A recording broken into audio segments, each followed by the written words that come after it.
You should join my Counter-Strike League. It's for all skill levels, everybody gets drafted to teams, and plays matches every week. Except I lied at the beginning, because it's not my Counter-Strike League.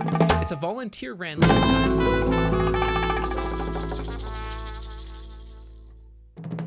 Hey, welcome back. It's Seagull. I'm making this video just because I wanted to show people how to best set your brand new Counter-Strike team up for success, whether that's in a league like Counter-Strike Confederation, Entry Point Esports, or ESEA even. This is especially aimed at people who've never played on a team before, people who've never managed a team before, people who've never been an in-game leader before, but want to try, right? This video is really just going to touch on things that you can do to better organize your team to be successful on match day 1, so that you have less to think about when you're in the server, and people just kind of know what they're doing, even though one of your teammates is your brain-dead cousin from Albuquerque, New Mexico.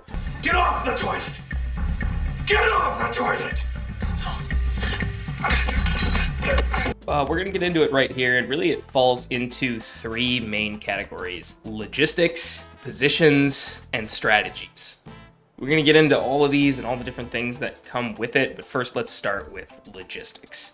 The very first and most important thing when starting a new team is to figure out when everybody is available at the same time so that you can schedule practices or scrimmages or pickup games or whatever it is that you'd like to do. These are extremely, extremely important. Teams that play together win together. Teams that don't practice tend to lose more games. So if you're just looking to show up for match days and that's it, or you have a teammate that's like that, maybe you should consider finding someone else. No offense to the people that want to just show up and have a good time, that's great, but if you want to win, you're kind of putting your team at a disadvantage if you're not willing to practice. Speaking of practices, I highly recommend that for your first 1 to 3 practices, you have a very structured agenda for them. The very beginning of your 5-man roster is a extremely important time for getting organized and understanding how you guys want to play as a team outside of a pug environment. Match days are going to be very different from pickup games, so you need to have a plan. And as an IGL, you need to be able to get people to listen to you and listen to your plan and how you want that plan to materialize. Otherwise, once we get into the server, no one's gonna know what's going on, no one's gonna know what's happening, right? If we just sit in a util server for 30, 40 minutes and start throwing HEs and flashbangs around. Hi, YouTube. God, I can't. Oh, good lord. Oh, God, oh, no.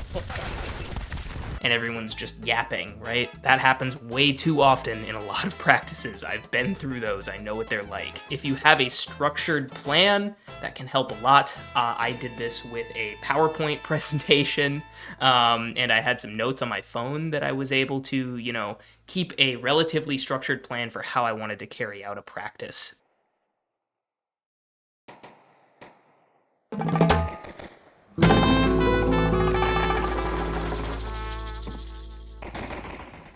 So the next thing that I want to talk about for setting your team up for success is going to be positions. Very early on, you're going to need to go around and ask every player on your team what positions they do and do not like to play on any given map. A lot of times you're going to have overlap. You're going to have maybe 3 or 4 people that want to play cave on Ancient, or maybe you have 3 or 4 people that want to play B Anchor. You're gonna run into these scenarios, and you can basically make it so that at any given map, every player is playing a position that they are at least comfortable with. You don't really want to be putting people in brand new positions that they've never played before without support and without understanding that it's going to take a little bit of time for them to understand how that position works. And I'm not going to go super into depth on every single position on every single map. Just know that there are plenty of videos out there from people a lot smarter than me. These are people like Flom, people like Polo. There's just so many people out there that know a lot more about this stuff than I do, so I'm not going to tell you where to play. But I am going to tell you that you need to decide where each of your teammates are playing before the matches start, so that you don't get into the map and you just default to whatever your pickup game setup is. You want to get yourselves in consistent positions that you can memorize and get tendencies on so that you know exactly what you're doing at any given time in any given position. So that's going to cover positions on CT side, but on T side, positions are a little different. You're not necessarily going to the exact same place, doing the exact same thing every round, but you do need to have some sort of default associated with your T side. Defaults are important for a lot of different reasons. The most classical reason of this is just to condition your enemy. You want your opponent to think that you're doing one thing so that you can actually do another. You might want to throw a default in several times a match so that you can get them accustomed to the same play. So then eventually when it's 11-11 and you need to win a round in order to win the game, you can throw out something kind of kooky that might look like a default but isn't actually a default. In addition to this, it also gives all 5 of your teammates a job Here I come. and a direction for the first 30 seconds of the round. If you don't give them a job, I guarantee you your teammates will run around like headless chickens. No offense to your teammates. If we don't have a direction, we default to what is normal to us. So people will start doing their normal pug defaults. So giving your teammates some place to go, something to accomplish, a goal for that first 30 seconds of the round, is going to give you a lot more options later on in the round and later on in the game.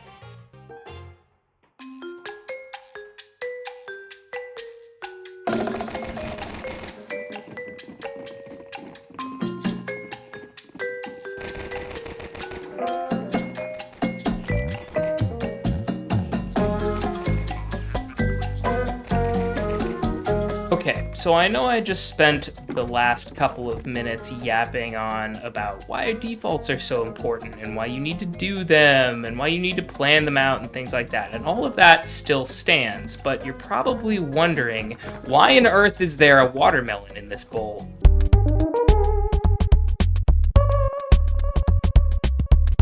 No, I'm kidding. You're probably actually wondering, well, what about all those fancy executes? What about pistol rounds? What about eco rounds? What do I do when I don't have any freaking money? I'm all out of money! All out of... It's 2026. I'm poor. Newsflash. Guess what, guys? The default is still the most important part of the game. It's more important than pistol rounds, it's more important than eco rounds, but you do still need to have a plan for these rounds. After you've come up with your default, the next thing that you should come up with is a pistol round. And when you're just starting out, it really is okay to just send 5 players up B.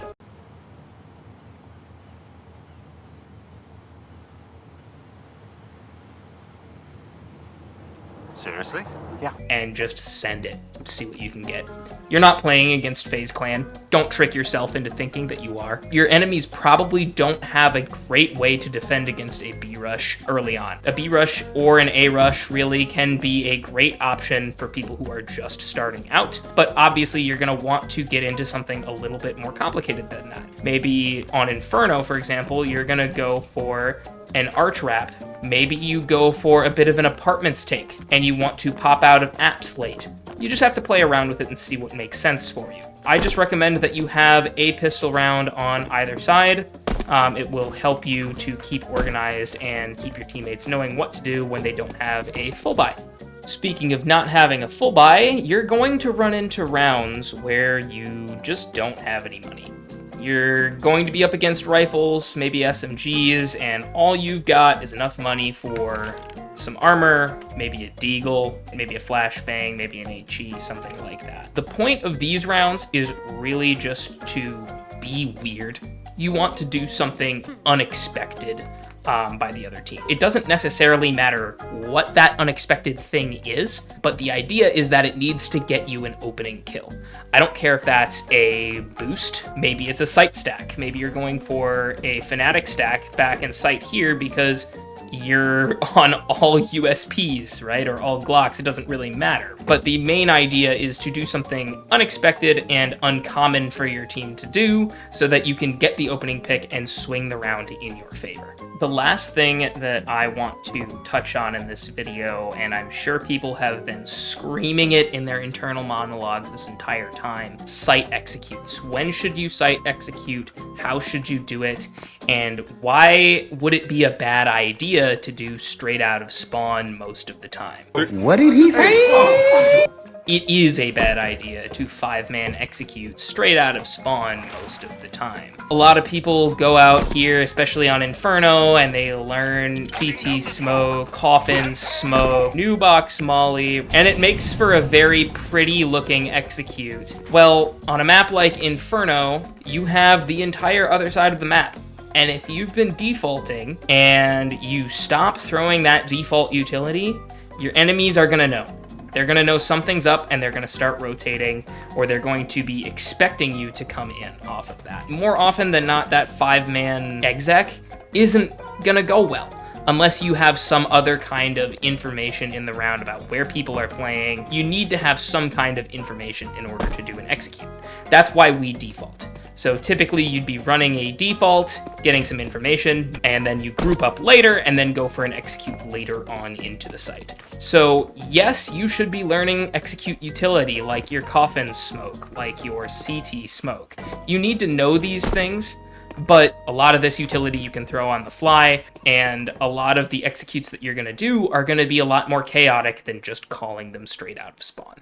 Before ending this video, I just wanted to say thank you for watching, first of all. But second of all, I am not the end-all be-all authority on literally everything that I've said in this video. This video is just as much for me to remember and document as it is for the people who are watching.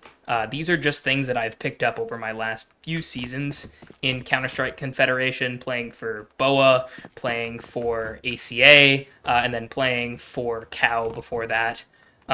So these are the things that I have picked up, and if you disagree with anything that I said, that's completely valid. I may or may not be wrong. You tell me. Let's have a conversation about it in the comments. So thank you guys again for watching. I hope this video helps you get your teams organized, and have a great day. See you next time.